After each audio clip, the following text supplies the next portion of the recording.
E um outro elemento que tem feito com que as igrejas se enfraqueçam demais, que está destruindo as igrejas, é a falta de disciplina eclesiástica. Os irmãos sabem o que é disciplina eclesiástica? Sabe o que é isso? Não é suspender a pessoa da ceia. É interessante, eu conheci várias igrejas ao longo da minha vida, trabalhei em muitas frentes. Os irmãos não têm ideia do que eu já fiz no meio evangélico por aí afora. Quanto eu já viajei, o quanto eu conheci igrejas, ministérios, pastores, missões, em tudo quanto é canto. Já vi de tudo. E uma das práticas curiosas que nós vemos por aí é uma forma de disciplina eclesiástica que não tem na Bíblia. Então é assim, a pessoa comete um pecado, o pastor chama aquela pessoa e fala assim: você está suspenso da ceia por 1 mês. Então tá bom, e você não pode mais sentar na frente, só no último banco, lá onde está o puff. Tá? Então você vai ficar sentado no último banco e não vai tomar ceia por 1 mês. Essa é a disciplina. Acabou 1 mês? Acabou. Pode sentar já mais na frente e pode participar da ceia se quiser. Essa é a disciplina que dizem por aí. Quem inventou isso? Que tolice é essa? Que bobagem imensa é isso aí? Quem criou essas bobagens? Isso faz com que nós pensemos nas penitências da Igreja Católica. Tem que pagar penitência. Não pode tomar ceia, tem que sentar no último banco. Tem que pagar penitência por 1 mês. Bobagens, invenções. Disciplina eclesiástica, irmãos, não é nada disso. Disciplina eclesiástica, a linguagem que o apóstolo Paulo usa, quando ele trata desse assunto, é uma das linguagens mais severas do Novo Testamento. É algo aterrador a disciplina eclesiástica.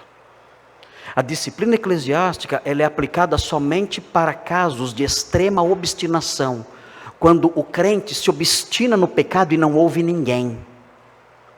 É só em casos assim, porque ela é tão severa, ela é tão dura, ela é tão pesada, que ela só pode ser aplicada em casos assim, de uma obstinação cega.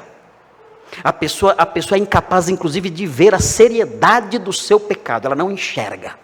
Você mostra para ela o quão grave, quão terrível é seu pecado, ela não consegue enxergar, ela não sente culpa, não sente remorso, não sente arrependimento, não quer abandonar aquela vida e acha que os outros estão errados e que ela está certa e está sendo injustiçada ao ser admoestada.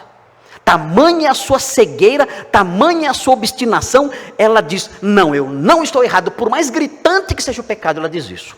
Quando um crente chega nesse ponto de cegueira, de afastamento, de dureza de coração, então entra em ação o que a Bíblia chama de disciplina eclesiástica. E sabe o que é isso? Quando nós olhamos o texto de 1 Coríntios 5, que os irmãos aqui já conhecem muito bem, o apóstolo Paulo chama a disciplina eclesiástica de expulsão. É a expulsão da pessoa da igreja. Ela é expulsa. Ela é colocada para fora, na rua, expulsa da comunhão com os irmãos. E o apóstolo Paulo é tão rígido nisso, que ele chama isso de entregar a pessoa a Satanás. Ele fala: entreguem esse homem a Satanás, para que ele seja morto nas mãos do diabo. Para que ele adoeça e morra nas mãos do diabo. É assim a linguagem de Paulo, é severíssima. E ele fala assim aos crentes: olha, vocês devem expulsar esse homem logo da igreja. Esse homem rebelde logo da igreja. Porque vocês podem até ter comunhão com os incrédulos lá fora, ele diz, no mesmo capítulo. Mas vocês não devem ter comunhão com alguém que, dizendo-se irmão, que se apresenta como crente, e no entanto, vive obstinadamente no pecado. Com esse, nem sequer comais. Expulsem do meio de vocês essa pessoa. A linguagem de Paulo é essa: expulsem, entreguem para o diabo essa pessoa. Quantas igrejas os irmãos conhecem que fazem isso? Quantas igrejas expulsam membros que vivem no pecado, obstinadamente?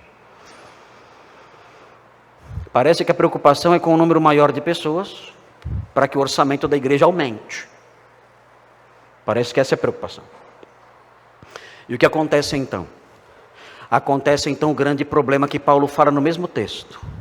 Um pouco de fermento faz o quê? O que faz um pouco de fermento? O que é o fermento nesse texto? O pecado. Um pouco de fermento, o pecado ali dentro, faz o quê? Se espalha e leveda a massa toda. Aquela pessoa no pecado, vive no pecado e nada acontece. Alguém observa aquilo e diz: aquele homem vive no pecado e está tudo bem. Se ele pode, e tudo bem, eu também posso. É o fermento se espalhando. Se o filho do pastor pode, por que eu também não posso? Se o próprio pastor pode e nada acontece, por que eu também não? Então o fermento começa a se espalhar. Ele faz barulho, o fermento. Vocês escutaram um barulho na massa do bolo? Que barulho é esse? É o fermento se espalhando. Não, ninguém escuta. O fermento se espalha silenciosamente. Todos naquela igreja começarão a ter vidas sujas ali escondidas. É o fermento se espalhando e contaminando tudo. E o pecado apodrecendo, corroendo a igreja pelas raízes e acabando com tudo. Aquela igreja ruirá. Será uma igreja suja. Uma igreja em que o Espírito Santo não age. Uma igreja carcomida ali nas suas raízes.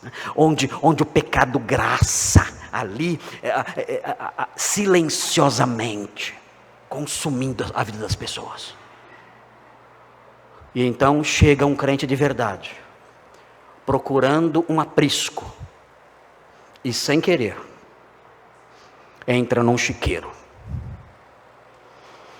Pecados horríveis ali, incrédulos que se infiltraram lá, falta de disciplina, falta de pregação, tudo errado. E o crente então, de verdade, naquele meio, se sente cansado. Ele diz: há algo errado. Será que sou eu que estou errado? Será que eu sou exigente demais? Será que tudo é assim e eu sou um fariseu exigindo muito das pessoas? Por que eu me sinto tão insatisfeito? Por que eu não me sinto bem nesse meio? Apesar dos gritos, glória a Deus, aleluia, eu não me sinto bem aqui dentro. Por que toda essa espiritualidade barulhenta, de gritos e berros, não me atinge, não me contagia? Porque essa espiritualidade barulhenta não me convence? Será que eu sou carnal? Não é nada disso. É que você é um crente de verdade, tem discernimento espiritual e está no lugar errado. E você precisa estar num aprisco de verdade, onde haja crentes de verdade, onde haja pregação bíblica, onde haja disciplina eclesiástica. Você precisa disso. E se não tiver isso, você vai se enfraquecer, se entristecer, se frustrar cada vez mais. Muitos crentes estão tristes e cansados e não aguentam mais. Nós vivemos dias terríveis no meio evangélico, porque os crentes procuram um aprisco onde possam ser alimentados, cuidados, protegidos, e não encontram esse aprisco em lugar nenhum. Os irmãos já viram o nosso representante na política, quem é? O que é aquilo? O presidenciável evangélico que temos aí, o que é aquilo? Nem no hospício eu vi aquilo. Nem no hospício eu vi um negócio daquele. O que é aquilo? Homem desequilibrado, girando, gritando, berrando, dizendo sandices. Eu nem quero saber de política, eu não quero saber disso. Mas é aquilo que nos representa? É uma figura esdrúxula, desequilibrada, malucada, como aquela que nos representa? É isso? Aquilo é uma vergonha para o evangelho, uma vergonha para a igreja, aquilo ali. Era para nós termos representantes que fossem verdadeiras colunas de virtude, de equilíbrio. colunas de conhecimento, de boa formação, de zelo, de seriedade, pessoas respeitáveis, não palhaços, que causam riso em todo mundo. Não isso, mas é o que nós temos. Isso envergonha o Evangelho. Isso acaba com o nome da igreja. O nome da igreja é emporcalhado por causa de pessoas assim. Muito triste isso, irmãos. Isso é muito triste. E nós, quando olhamos para tudo isso, nós ficamos cansados.